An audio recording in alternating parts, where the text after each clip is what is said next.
Monsieur Marie-Nicodème Ganga, vous avez été conseiller du chef de l'État congolais, on va le rappeler.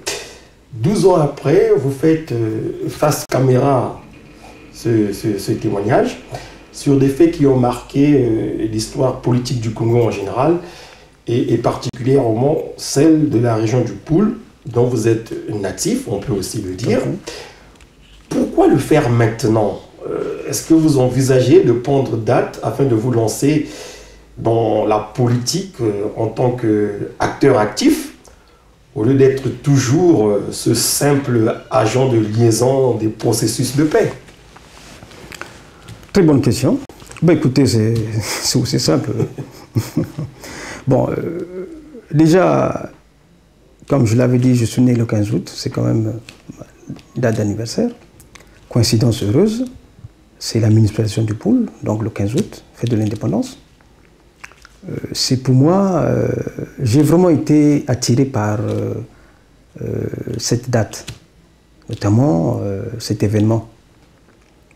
Le Poul, oui, mais le Poul en 97, si Otunganga n'avait pas déjà initié des initiatives de paix, des actions de paix, je crois que ce n'est pas le même Poul qu'on a aujourd'hui. Même si c'est passé au-dessus d'autres choses, de nombreux sont engagés dans le processus de paix. Alors, moi, j'ai senti une interpellation. Je ne vous le cache pas, M. Kakou, j'ai acheté mon billet, je devais passer mon anniversaire le 15 août à Brazzaville, notamment à Kinkala. Et je voulais participer à cette fête. Mais bon, certaines contraintes financières ont fait que je reporte le voyage. Parce que il faut bien aussi, les voyages de Brazzaville au pays, il y a 12 ans que j'ai quitté le pays. C'est pas juste le billet en poche. Hein. Donc j'ai dû reporter. Et donc, comme je disais, j'ai vraiment été interpellé par cet événement.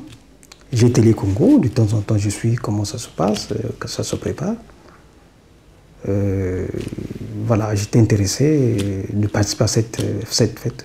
Je ne suis pas parti, mais j'ai donc pensé quand même à faire un témoignage en tant que cadre du Poul, en tant qu'artisan de paix dans des moments difficiles de 97. Et je me suis permis de reculer un peu pour retrouver certains repères dans les grandes périodes politiques qui ont marqué la dernière décennie du Congo.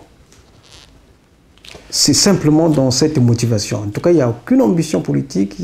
Non, voilà. Il n'y a pas d'attente là-dessus. J'ai voulu réagir seulement à cet événement louable. Voilà. Monsieur Nganga, je me permets de dire que vous semblez en savoir beaucoup, mais vous ne voulez pas en dire trop. C'est votre choix. Toujours est-il que si vous souhaitez adresser un message particulier, complémentaire, à une catégorie de personnes avant de conclure cette entrevue, c'est à vous. Écoutez, non, mais il n'y a pas de message adressé à une catégorie de personnes. J'adresse seulement un message au peuple congolais, notamment du Poul. Je dis notamment du Poul parce que c'est justement à l'occasion de cette festivité dans le Poul, d'avoir le courage d'espérer. Le Poul a connu beaucoup de situations. Pas plus tard qu'hier, j'étais avec l'archevêque Monseigneur Milandou qui est de passage à Paris. On discutait justement de ce qu'est devenu le Poul, les écoles, ainsi de suite. Enfin, d'avoir le courage d'espérer et surtout consolider la paix. Consolider la paix. Voilà.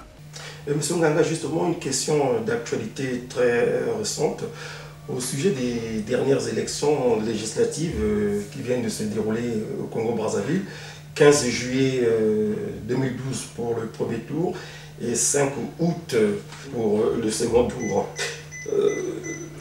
Sur le plan organisationnel, le faible taux de participation, les résultats officiels annoncés par le ministre de l'Intérieur, vous n'avez pas un commentaire à faire là-dessus?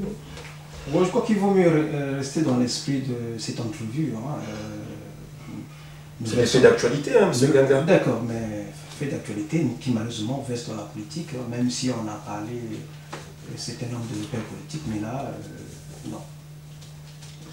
Ça, c'est de l'actu politique, je préfère m'abstenir. Vous préférez ne pas vous prononcer sur les dernières élections législatives qui se sont déroulées au Congo-Brazzaville. Parce que vous adressez pas à un homme politique.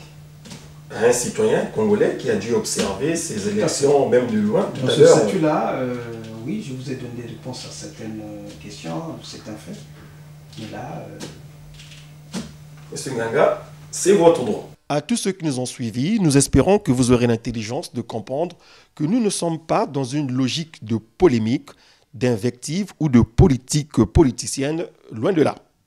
À la faveur du 52e anniversaire de l'indépendance de la République du Congo, notre patrimoine commun, nous avons tout simplement voulu faire valoir un droit universel, à savoir la liberté d'expression. J'ai posé des questions à M. Marie-Nicodème Nganga. Il a répondu en toute liberté, de façon intelligente, comme il l'entendait.